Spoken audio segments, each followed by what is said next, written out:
Hello, everyone, and a very good evening, good morning, and good afternoon, everyone who have joined this webinar today and from different parts of the globe. So, welcome to the Cool Talks on Cold Chain for a hot planet and cooling for resilient food and health systems. Cool Talk is a UNEP Cool Coalition series spotlighting real world solutions that are reshaping sustainable cooling. I am Anshuman Siddhanta, and I am leading the UNEP Cool Coalition work on sustainable cooling, cold chains in India and globally. And I am delighted to welcome you all today to this important conversation on how sustainable cold chains can protect not only perishables, goods, but also people, livelihood, and our planet. So, what exactly are cold chains? To simply put, they are temperature controlled systems that store and move perishables food from healthcare to medicines, from production right to your doorstep without any disruptions, and ensures proper handling and maintains quality throughout the supply chain. Right now, extreme heat is one of the most immediate impacts of climate change, and globally, agriculture and food systems are being hit hard by rising temperatures. Compared to the 1981 to 2020, 2010, the increase in frequency of heat wave days and drought was linked to 127 million more people facing moderate to severe food insecurity in 2021. Without robust, sustainable cold chains, we risk losing over 526 million tons of food, or 12% of total production every year, undermining nutrition, rural livelihoods, and emission targets.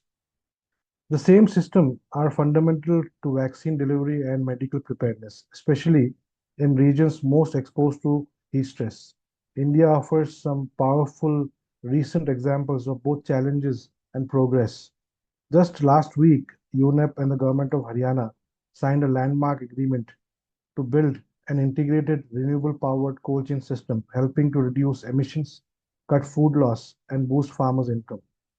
UNEP and the Haryana government will also develop the first holistic cold chain policy for the state.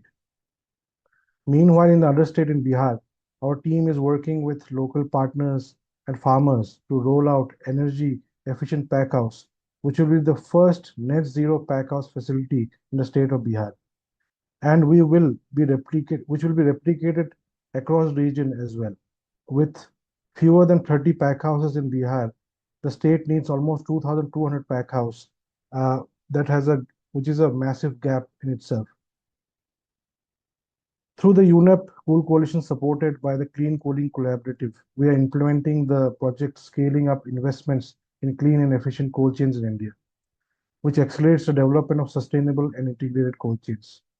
Talking of India, in a case study where the kinnu, a citrus fruit from the northern part of India, was sold locally and was facing a loss of 40% or more, and also was selling at a very lower price.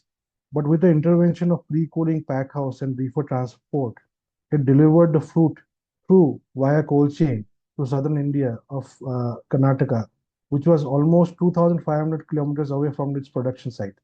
This extended the produced life and created the link for a fully integrated supply chain. This resulted in 10 times greater farmers' profit. There was a 16% reduction in GHG emissions. There was a 4 times reduction in spoilage of the fruit, and it reached markets and brought higher value to farmers. This is how cold chain as a logistical intervention plays a vital role in saving food. Targeted investment, training, and innovations are already delivering real reductions in food loss and emissions, alongside tangible improvements in rural income and economic resilience. These aren't just isolated successes; they are roadmap for action, which can be replicated beyond India and globally. Today's session brings together experts from health, agriculture, technology, and sustainable finance. If you don't know much about cold chain yet, you will learn a lot by the end of the hour. And if you have already familiarized with cold chain, you are about to gain insights into scaling and accelerating real solutions in cold chain. Please engage actively and ask questions, challenge our panelists, share your insights. Cold chain have moved from being a hidden infrastructure to standing at the forefront and front line of our fight for the healthier, more resilient, and equitable world. With this, I would like to thank you again for joining today. And now it's my pleasure to introduce our first keynote speaker, Ms. Maricel Castro from who is a technical officer for vaccine and supply chain and logistics at the World Health Organization. And she will speak on the cold chain as a health resilience. Now I give the floor to Ms. Maricel. Thank you very much, Anshuman. Good afternoon, everyone, esteemed colleagues and partners.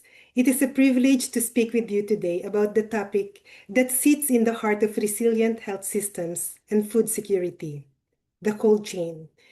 In this uh, period of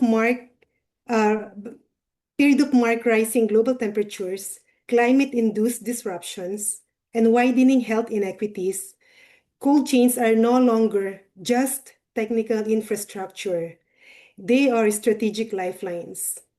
Cold chain preserve the potency of vaccines and other health products, the safety of food, and the integrity of other temperature sensitive products from the point of manufacture to the point of use.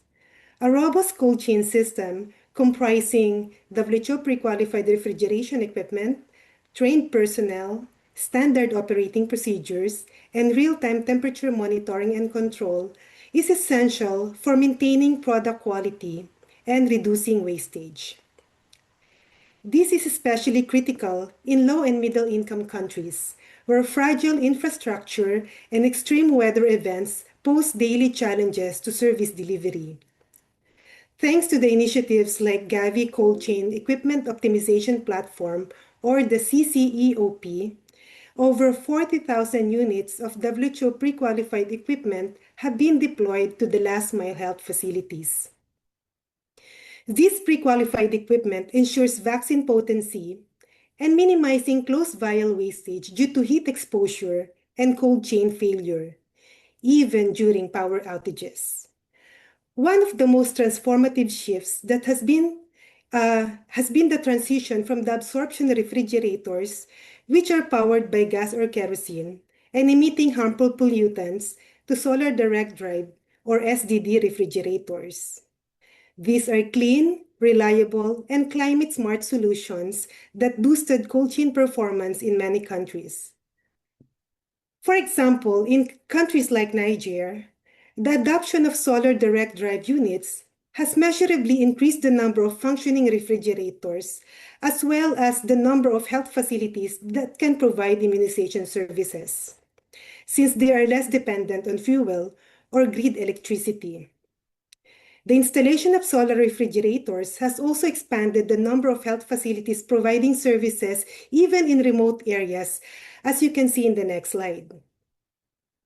There are also added benefits, such as reducing travel distances for communities and easing the workload of health workers because of the reduced need for outreach vaccination sessions. This directly improves the service quality and further reduces vaccine wastage during vaccination as well as during storage and transport. These cold chain innovations go beyond technical upgrades. They are enablers of equity, resilience, and public trust. WHO advocates for climate-smart immunization systems that integrate renewable energy, low-impact refrigerants, and local manufacturing to reduce emissions and strengthen supply chains. UNICEF and other UN agencies only procure WHO pre-qualified equipment for the storage of vaccines and other temperature-sensitive health products, ensuring compliance with the global safety and performance standards. In short, cold chains are essential to health service continuity and food security in a warming world. They are the backbone of resilient systems, protecting lives, preserving product integrity, and empowering communities. Investing in quality cold chain system is not optional, it is imperative. We protect more than vaccines and food. We protect lives and lay the foundation for sustainable development in the face of climate change. Thank you.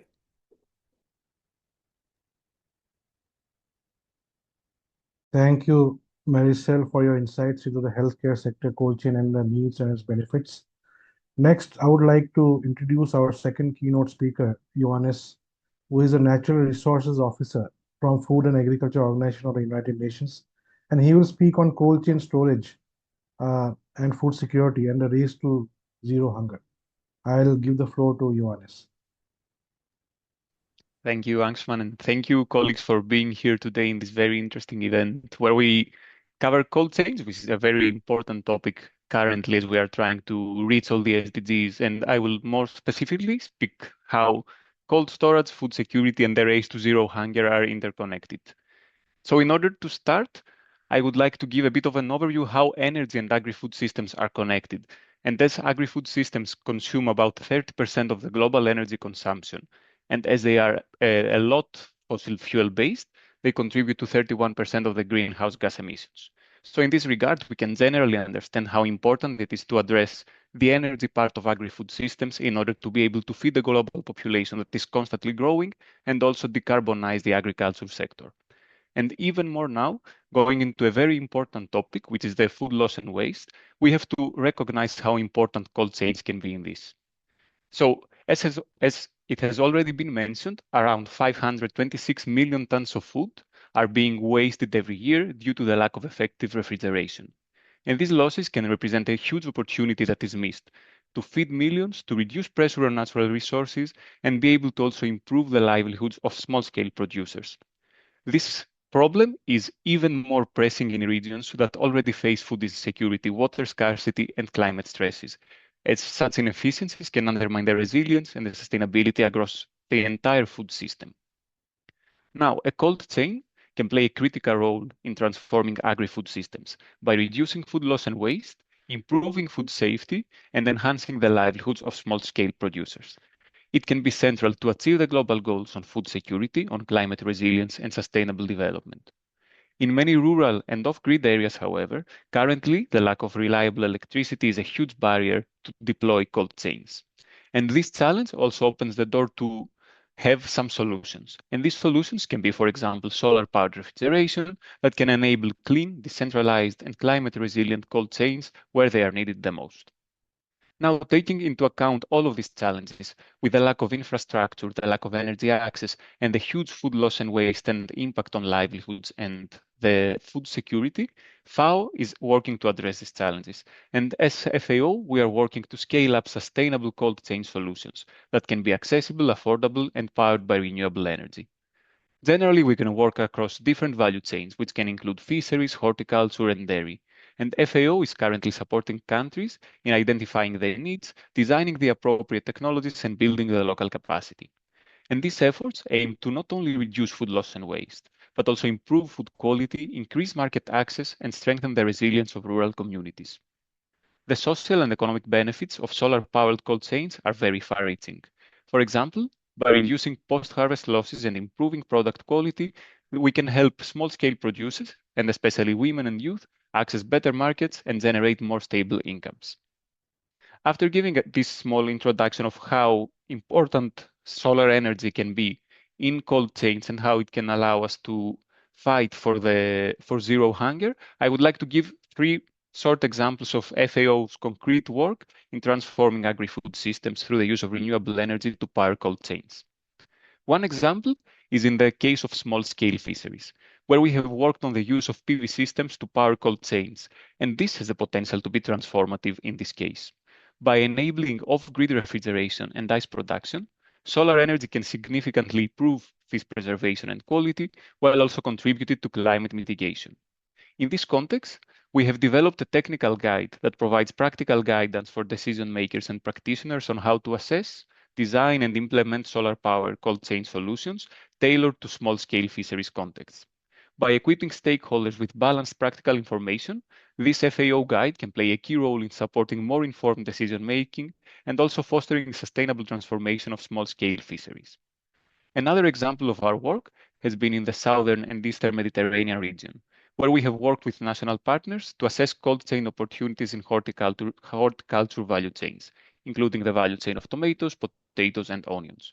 We worked in Jordan, Morocco, and Tunisia, and we were able to identify critical gaps in the infrastructure, technology, and implementation of cold chains. And then we were able to support the design and integration of renewable energy sources to power these cold chains. And with these interventions, we are able to reduce food loss, improve product qualities, and strengthen the market linkages for small-scale producers in this specific region.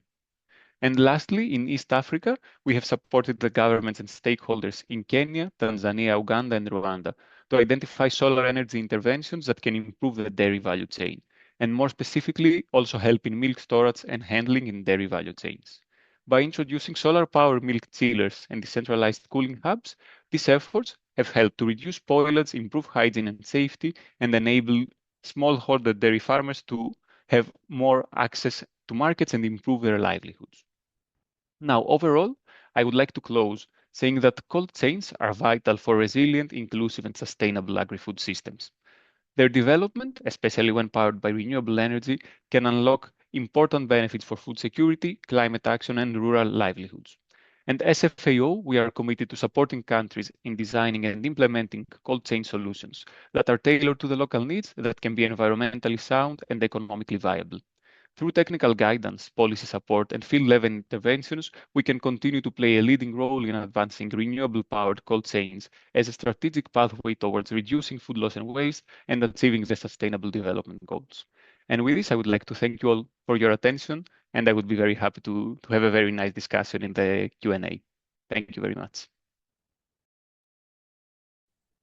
Thank you very much, Ioannis, for your highlighting the importance of renewable energy in cold chain, also food cold chain to address food and nutritional security to achieve the SDG target of zero hunger across the globe. So without any delay, I would like to jump onto the panel discussion. And next, we would like to begin on the panel discussion where we'll be discussing the scaling solutions for sustainable cold chains. Now we have a very fantastic panel with us here today, and I would like to introduce the panelists who have joined us today. We have Roberta who is a senior digitalization specialist from Base Foundation. We have Vishnu, who is a vice president and business head from Climate Technologies and from Plus Advanced Technologies. We have Anatoly Mikhailov, vice president, industrial refrigeration from Danfoss. And we have Mr. Guntram, who is a program manager, Proclima International from GIZ. So to just start with the first question, I would like to pose to Roberta from Base Foundation. So Roberta, Base Foundation recently launched your virtual cold chain assistant project. Can you tell us more about this initiative and explain how digital tools and community engagements are changing the way cold chains are deployed in emerging markets? Absolutely. It's a pleasure to be here and to contribute to the conversation. So BASE is a Swiss not-for-profit organization, and we mostly focus on developing business model and financial strategies across climate change solutions. And in the case of the cooling sector, we focus on understanding how can we support to make cold chain technologies sustainable from an economic point of view, and also accessible for those who need it the most. And we started this journey in cooling and cold chain with the cooling as a service business model. So we started working mostly in the industrial sector, working with large players like CARE, Energy Partners, and Danfoss. And during this process, we also realized that in the agricultural sector, there is actually a huge unmet need, as Ioannis also mentioned, for decentralized cooling system that can support in the space of fresh fruits and vegetables, fisheries, dairies. And what's important here is that these are solutions that should function off-grid and also that can be managed directly by the communities. And this is the reason why we launched the Your Virtual Cold Chain Assistant Project, which is a long name for an initiative that focuses on how can we make sustainable cooling solutions more accessible for smallholder farmers, especially talking about perishable crops like fruits and vegetables. And because of our expertise, we started looking at this question from the perspective of the business model, meaning how can we support small and medium enterprises which are offering cooling and cold storage on the ground in emerging markets? How can we support them to scale? And the key barrier that we saw here are, one, the fact that it's quite difficult for them to actually attract investments and grow. And the main reason here is that they start from, in a servitization business model, the capex stays with the companies, the farmer just pay per usage, and it's quite difficult for these small SMEs to be able to show their creditworthiness to attract more investment. The second aspect, the second challenge is more operational, and it's at the level of scaling. So let's imagine that you manage to install 10, 20 units. Those units are usually located in rural areas. It's quite difficult to actually monitor what's happening at these cold rooms. And this is just the lucky cases, right? So the cases in which we operate in contexts where there are actually small and medium enterprises that offer cold storage. But how about all the rest? How about all the places where the cooling ecosystem for agriculture is basically missing? What can we do to foster the development of business models and sustainable mechanisms in this space to reduce the post-harvest losses? And so quite quickly, we understood that actually digital tools can help quite a bit in this regard to address some of these challenges. And this is the reason why, as part of the Your Virtual Cold Chain Assistant project, we have developed a free-to-use mobile application, which is called Cultivate, which helps the farmers, the cooling companies, and also the investors to monitor what's happening at the cold rooms in a transparent way.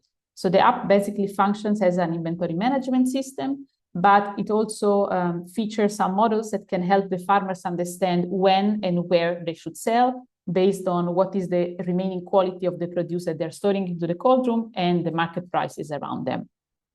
And through this journey, we also realized quite quickly the need of actually engaging the local communities very early on. And this was for us crucial to develop the software, but also to tailor the business model to the specific needs, and also to build capacity around cooling and around the cold rooms that we are working on. So this project started in India and Nigeria in 2021, and we are now also active in Guinea-Bissau and Iraq. And because of the digital tools that we are using, we are actually collecting a lot of data. So there is also a lot that we can say about the impact. And what we have seen so far is that the cold rooms that are managed with Cultivate can help farmers to reduce their post-harvest losses by up to 60% and increase their revenues by 40%. This is quite encouraging, but there are still a lot of challenges. And here I would like to mention two things. One is that it's crucial to think about cold rooms not in isolation, but more as part of a system. And an aspect that we didn't see that clearly when we started this project is the aspect of market access, because farmers might still prefer to sell at intermediaries for a lower price right away after harvest, rather than storing and using the cold rooms if they don't have a guarantee of a buyer. And this is why Cultivate also developed incorporating a marketplace, which is basically a digital e-commerce platform that allows the farmers and the buyers to connect directly. The second aspect, which is also quite important, is the fact that we need to build a lot of capacity around how different players can adopt these solutions. And here I'm thinking about the operators of the cold rooms. I'm thinking about the farmers that might not be that familiar with, what can cooling do to their crops. And so for that, we have developed what we call an onboarding kit, which is basically an online resource that is free to access, that contains a lot of videos and a lot of downloadable material that can support implementers to familiarize themselves around the three pillars of the project, meaning the business model innovation side, the digitalization side, and also the feasibility assessment and awareness raising side. And the last thing that I want to mention is that because we are an NGO, accessibility for us is at the heart of what we do. And so it's really important for us to design solutions that are accessible, freely online. And this is also why when we think about the software that we have developed, Cultivate, we have put a lot of effort into making sure that the software is accessible open source. And we're also launching an incubator so that different players that are interested in using this solution or potentially tailoring it to their own needs, maybe integrating it with existing digital solution that they have, can do this. And this is something that for us is really important because we would like to see these solutions adopted at the local level. So I'd like to conclude for now saying that cold chain technology is absolutely crucial, but there is more to that, right? It's not just about the technology, but it's also very much about the ecosystem that needs to be built around these cold rooms for the whole system to be accessible and also sustainable in the long run. And with that, I'll give it over to you, Anshuman. Thank you. Thank you so much, Roberto, for the interesting insight into the cooling as a service from Base Foundation. And I would like to next pose the question to Vishnu from Plus Advanced Technologies. So, Vishnu, how are phase change materials, PCMs, helping to power solutions like micro cold room plus pre-cooling in off-grid or underserved areas, and what impact are you seeing on energy use and reliability? Sure, Anshuman. Thank you for that. And I think Roberta set a good ground for me when she mentioned about the intervention for solar. So I would like to focus on the purpose and the why on the energy storage, and how energy storage becomes very important in the ecosystem of solar cold rooms. So phase change materials, which are manufactured by Plus Advanced Technologies, we have been developing this for the last 15 years now, and phase change materials help in storage of cold energy directly, so there is no conversion loss.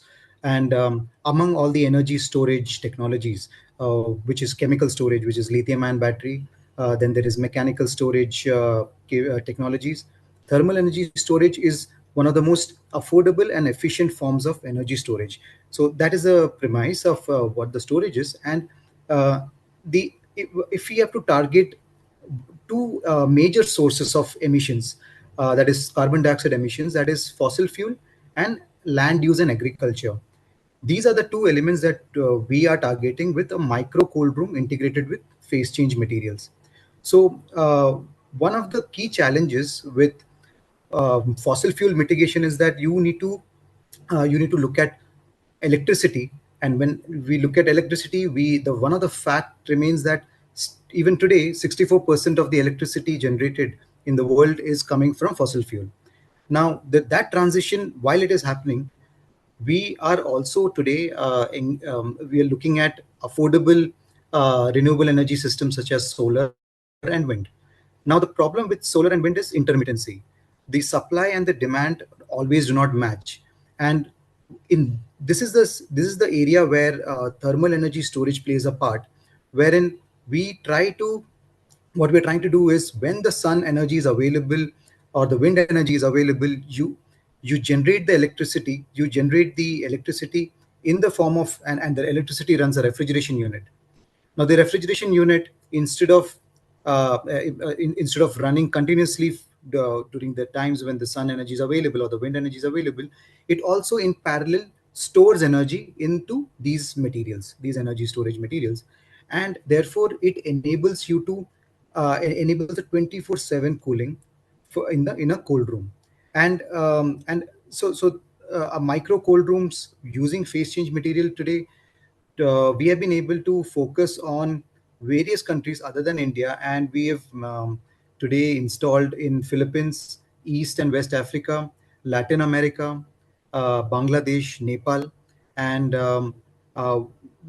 the one of the use case that I would like to just mention here is the installation that we have done in the east of India in a place called Rourkela.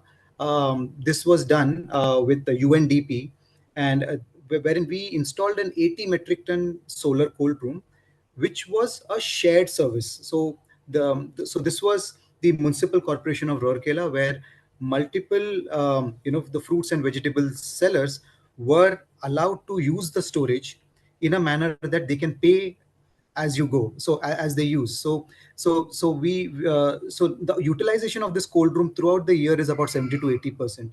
And this doesn't have to be owned by the shopkeeper or the farmers, because they do not have the utility for that necessarily for the entire season. And it is completely off grid. So their opex cost or the rental cost is much lower than a cold room which would have otherwise worked on a grid support. And these are areas where the power outages are also substantial. So the diesel cost also adds to the electricity cost. So here, this cold room enables multi-chamber There are 4 different chambers, 4 degrees Celsius to 15 degrees Celsius, and the total capacity is about 80 metric ton. And uh, the other thing that we focused on was the capacity building and training. So there we have another company which helps with the training and capacity building to enable people on how to operate this solar cold rooms. And there is a self-help group. It's all women self-help group, which is actually enabling this whole ecosystem. Uh, so we are seeing that not only does the first mile require such systems, but today when as the adoption of solar energy would increase, there would be a higher need for energy storage, because there will be surplus energy generated, and where do you store it, and how do you utilize that energy and maximize renewable energy. So that is one. And the second aspect of emissions is the land use and agriculture. So when you have a solar cold room in every place like this, you're also reducing the losses and the pressure to sell these products for the farmers at a rate at which there'll be no profits for them. So this is one technology that I would like, or solution that phase change materials are helping, and we have got immense support from UNDP and other organizations for deploying these.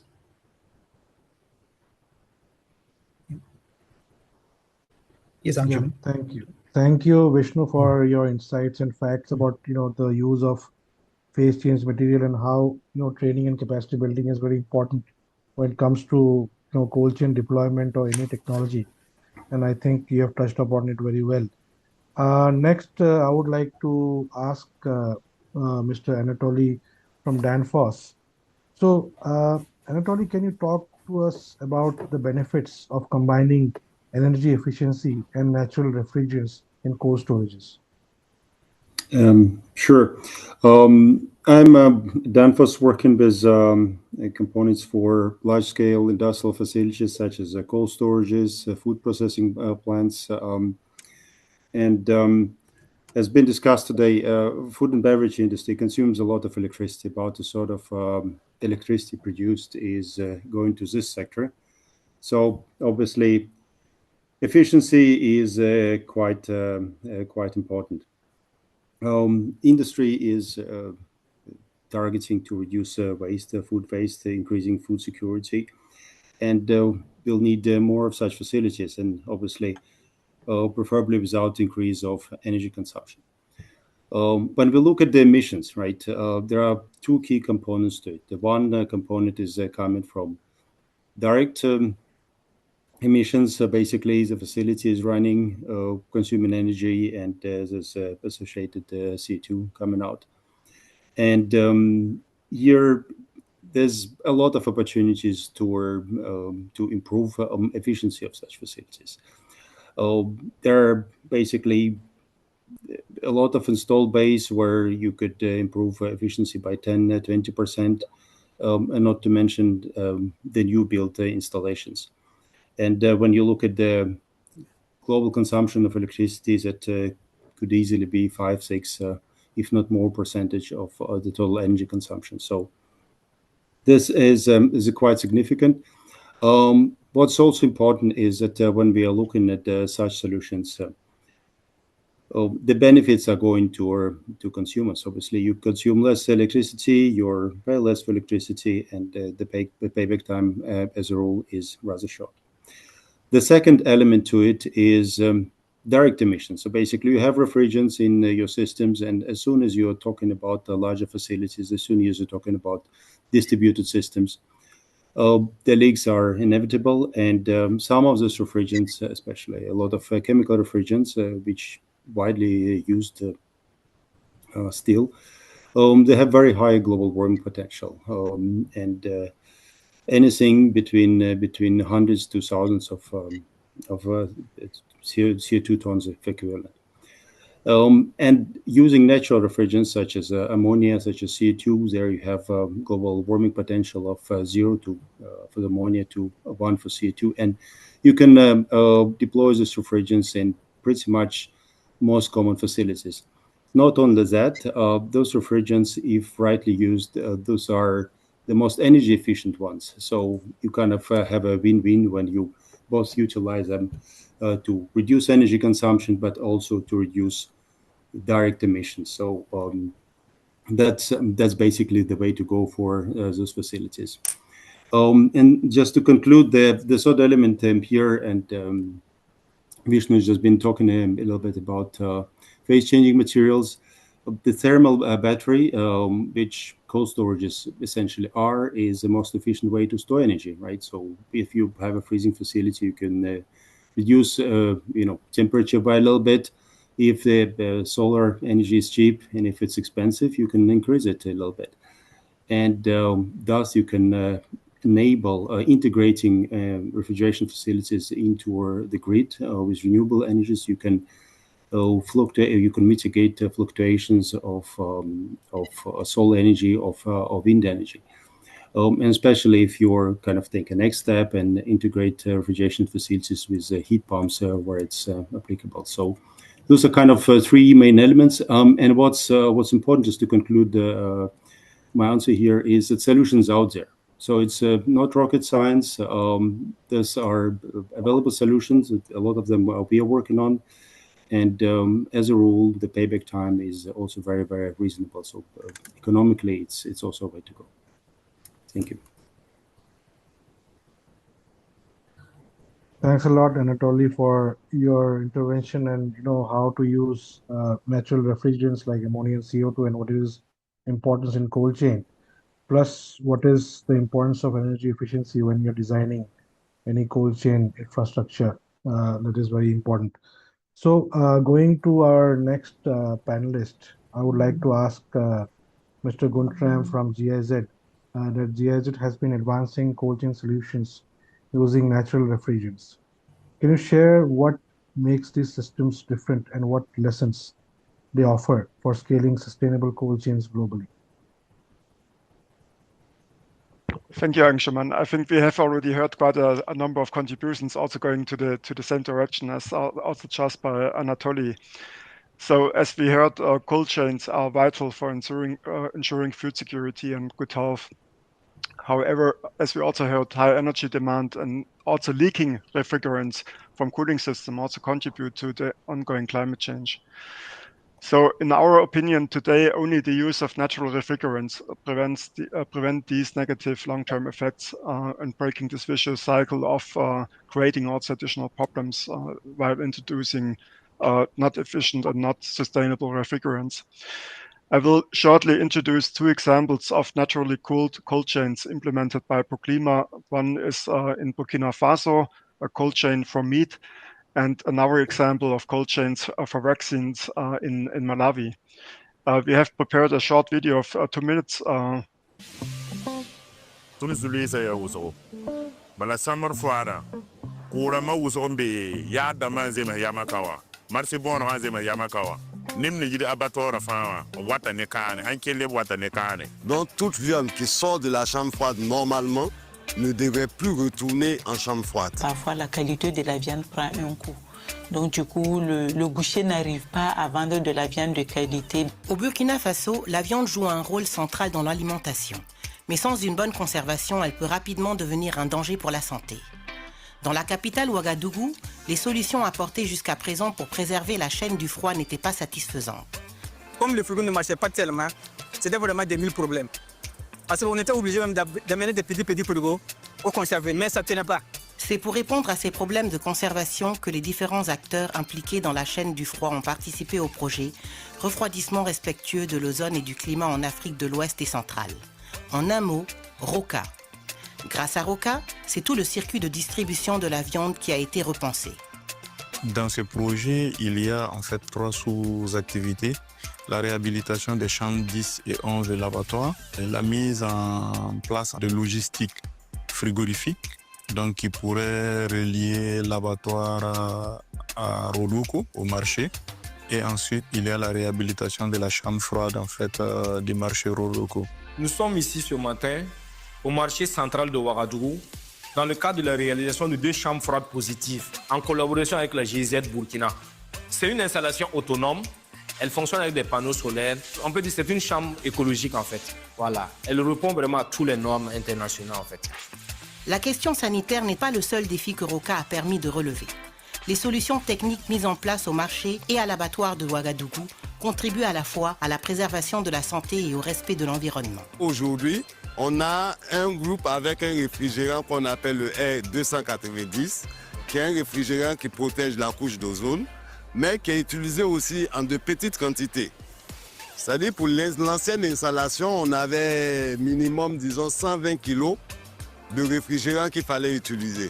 Mais aujourd'hui, on est juste à 5 kg de réfrigérant pour alimenter l'ensemble des 2 chambres froides qu'on a aujourd'hui. Yes, thank you. And I think just to complement, there was also the establishment of the solar-powered cold room, but also with cold room panels, refrigeration units, cube ice maker, solar panels, and there was also to assure the first mile and the last mile, also the provision of cooling units locally to have insulated transport possibilities for small vans and tricycles. In Malawi, we provided cool boxes for vaccines, and the cool boxes they also had included sensors which monitor the internal temperature and send it to a centralized app. At the same time, the app is also connected to a patient register, which makes it easier for the health services to determine the vaccine doses needed in the respective villages on a daily basis.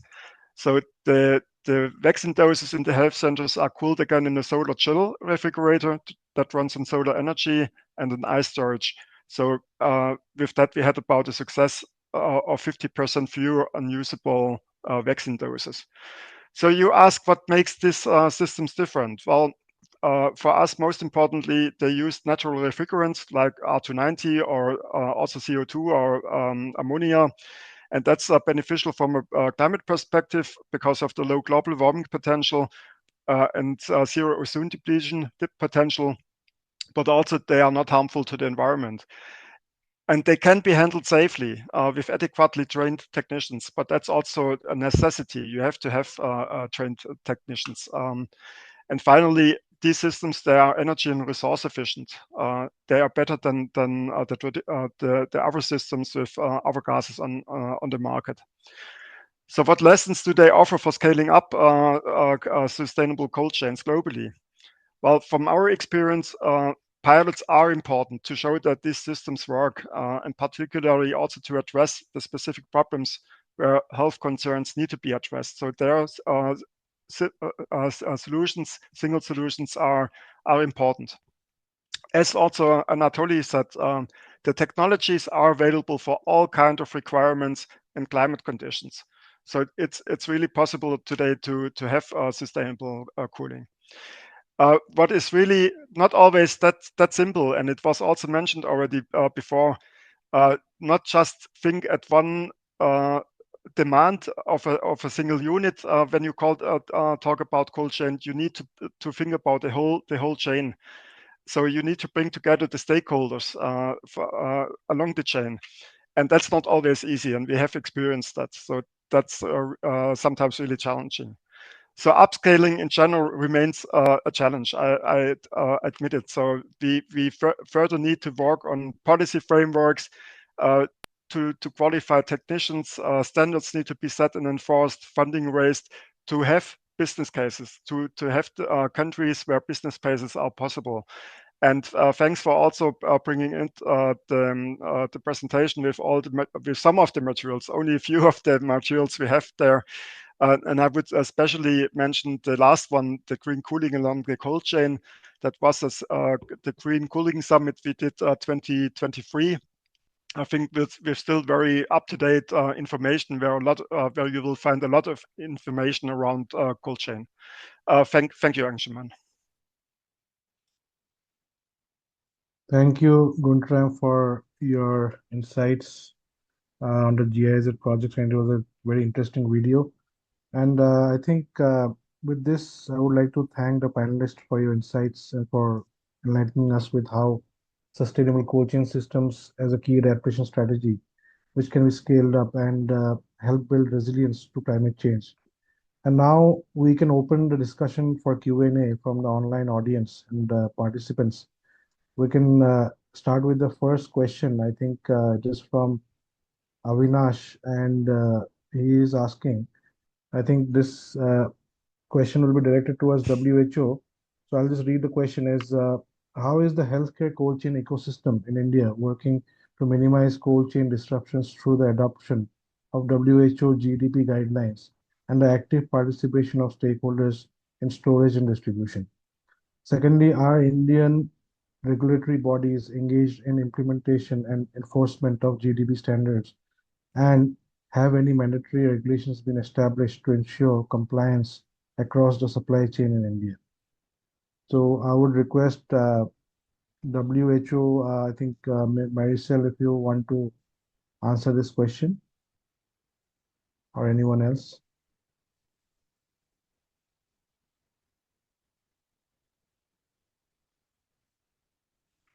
I'm not very familiar with India cold chain ecosystem, but what I can say is India is one of the countries that have benefited from the cold chain equipment optimization program that is led by Gavi and in collaboration with WHO and UNICEF. So for the past years, India has been recipient to several cold chain equipment that have been deployed through UNICEF through the Gavi CCOP platform and has been supported for procurement by the UNICEF, including during the time of the COVID-19 pandemic, where there are massive cold chain equipment that have been distributed to country to support them in coping up with the storage demand of the vaccine that was used in response to the pandemic. So maybe our colleague from India can also supplement. Thank you. Yeah, thank you, Maricel. I would like to say that we, from PCM standpoint, vaccine carriers, there is a threat, which of freezing the vaccine, and that happens when gel packs are used or ice. And one of the interventions we got help from WHO was we worked with foundations like Path and Gates Foundation to sensitize WHO regarding the use of PCMs in vaccine carriers, which are designed to offer the temperature, such as, let's say, a vaccine needs 2 to 8 degrees Celsius. So there's a PCM designed for 5 degrees Celsius of storage of cold instead of using an ice, which is at 0. And what has as an outcome, WHO has today recognized the role of PCMs and also amended the equipment specifications accordingly. So in parallel, we are also working with 6 to 7 vaccine carrier manufacturers in India to help them integrate PCMs. So that is a one of the part, which I think we have seen WHO play. Thank you, Vishnu, for your intervention there. Uh, I think we have another question from the audience here. So the question is, how about the large number of underutilized cold rooms and stranded assets? Have you experienced it? And if so, what were the lessons on why it happened? And how can development sector improve that situation? Uh, any takers for this question in the panel and the speakers?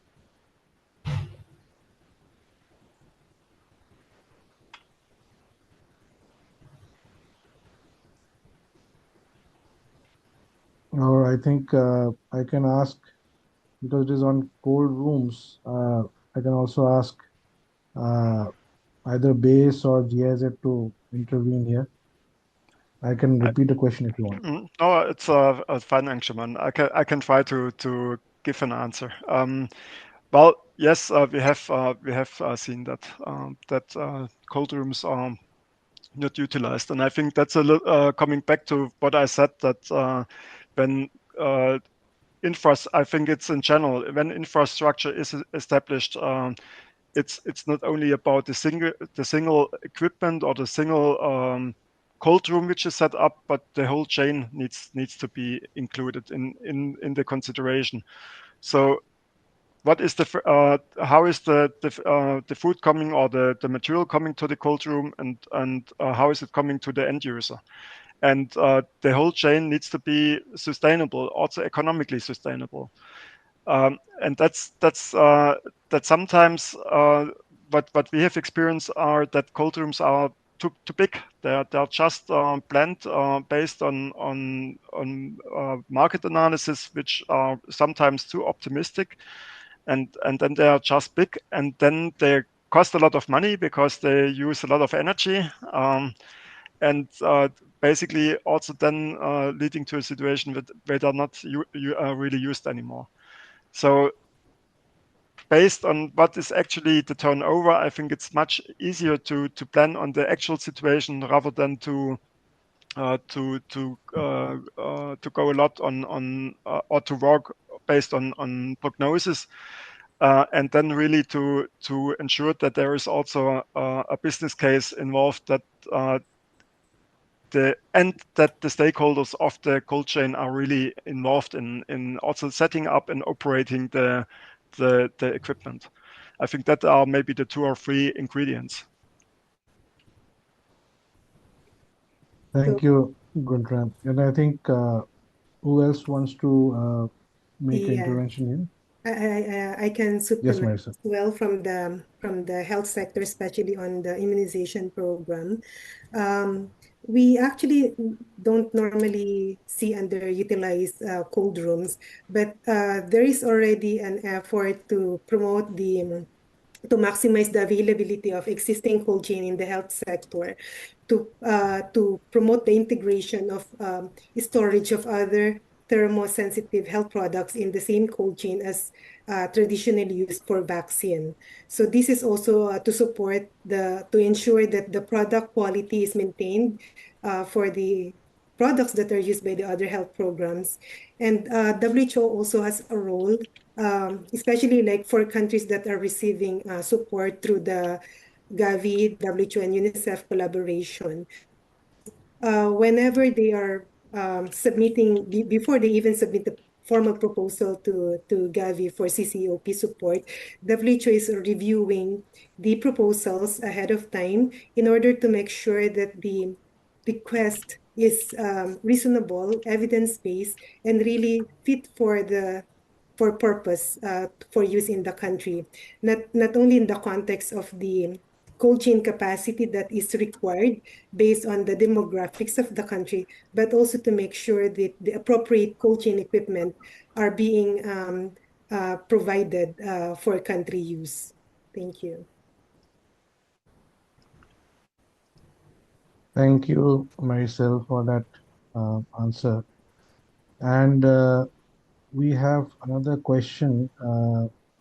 And the question is, how much are novel passive cooling solutions, as for example, based on the radiative cooling phenomena, considered and used especially for cooling of remote sites? They can be used when electricity is not available for help to strongly reduce energy consumptions of active cooling and refrigeration. So I would like to ask other panelists who also wants to take this question. Well, yeah, Anshuman, I can take it. So, from an Indian context, I think one of the faster adoption of phase change materials happened with chest freezers and coolers in for tier 3 cities where the regions are power starved. And what we see is these freezers are used, for to take up to 4 to 8 hours of resilience when there is no power. So it needs to maintain minus 20 degrees Celsius even when there is no power outage. And PCM plays the role of passive cooling. So, and it is a very simple way to integrate, and many of the OEMs today use it. Technology has evolved. Earlier, the technology used to be from on more on glycol based systems, today PCMs are giving much more precise temperature control. And other means of passive cooling would be, I mean there are many innovations like Chotu Cool and companies like Godrej, which I mean there are a host of technologies, but commercial feasibility, and it has to have a feasibility to scale. Yeah, not a real. So I believe certain systems that we have done is really it's commercial and very practical to scale. Thank you, Vishnu, for your interesting answer. And I think, looking at the time, and I think we would like to, close this session uh, as well. And I would like to, close it with the closing remarks. And I would like to thank you, all the speakers, panelists, and online participants for joining today this session on cold chain for a hot planet. Uh, this hour has shown us cold chain is no longer a niche technical solution, but they are frontline climate resilient strategy essential for how we feed, heal, and sustain communities in a warming world. Uh, we have heard powerful examples from WHO on how resilient cold chain is to safeguard vaccines and critical for medicines. From FAO, we have heard on the vital link between integrated cold chain systems and food system resilience. And from our fantastic panel that we have here with us today, we have highlighted real innovations in digital monitoring tools like the virtual cold chain assistant and the phase change material that operates off grid, and also the highlights on natural refrigerants that reduces the climate harm, and use of renewable energy integration in cold chain facilities, aiming for net zero emissions and a systems approach. And also, lastly, by the panelists, we also talk about public-private programs delivering cold chain access to underserved communities. So we have also explored, key challenges as well, like, financing and energy access and affordability, and technical standards, and integrating cold chains into the national adaptation plans and food policies of our country, and in state and provinces of countries. So what's next? And here where UNEP and the Cool Coalition stands ready to support governments, private sector leaders, and development partners to, number one, embed cold chain solutions into a national climate food strategy, and also secondly promote low GW and low GWP and natural refrigerants, and also RE powered and solar powered cold chain infrastructures across the globe. And also thirdly, most importantly, is to mobilize investment for scaling and inclusive and just cold chains. So before we close today, I encourage you to explore resources like the Cooler Finance Report and the Global Cooling Watch. Both are available on the UNEP website. A full recording of today's session will be available shortly on the Cool Coalition YouTube channel. So please feel free to share it with your network. Uh, so lastly, I would close by saying that let's keep the momentum going. Let's build cold chains that are smart, sustainable, and centered on equity. Uh, Thank you all for joining and participating today, and see you all at the next Cool Talk. Thank you so much for joining. Thank you, everyone. Thank you. Thank you. Yeah. Thank you. Bye bye. Bye. Thank you. Bye.